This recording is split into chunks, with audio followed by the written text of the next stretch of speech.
All right, solve each quadratic equation. When you see the word solve, I want a final answer. That's your key word that you're looking for. So let's first start. It already has set the problem to equal 0, yes. So now let's factor. This is where a equals 1, so it's an easy factor. You should be able to do it mentally or just off to the side. We know we split your x's. We're looking for 60, which is positive, so both the signs are going to be the same, and they're both going to be negative. So this is going to add up to 17. Well, we know it's not 60 and 1. We know it's not 2 and 30. 3 and 20 would still be too big. How about, let's see, 3 and 20 isn't 1. We have 1 and 60, 2 and 30, 3 and 20, which if we were having different signs that would work, but we're not. 4 and 15, 5 and 12.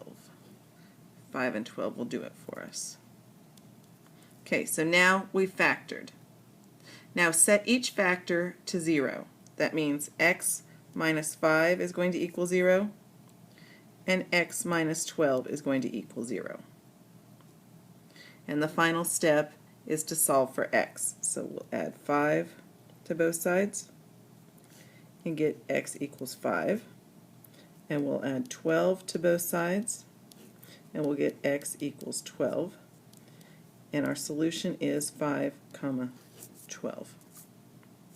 Let's do another one. 2x squared minus 5x equals 3. Our first set is that we have to make it equal 0. So let's get rid of that 3 from that side of the equation. 2x squared minus 5x minus 3 now equals 0. Step 2 is to factor. We'll use the box. 2x squared, negative 3. That gives us negative 6. 1 and 6, 2 and 3.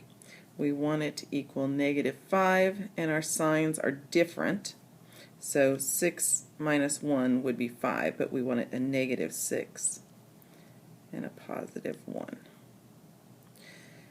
Negative 6 and negative 3 is negative 3. This will be an x. This will be a 2x. And this will be just 1. So let's go put it over here. X minus 3, 2x plus 1 equals 0. Step 3, set each factor to equal 0. X minus 3 equals 0. 2x plus 1 equals 0. Now let's solve for x.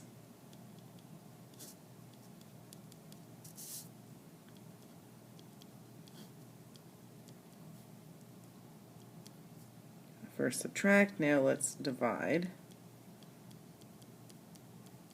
And our solutions are negative 1/2 and 3.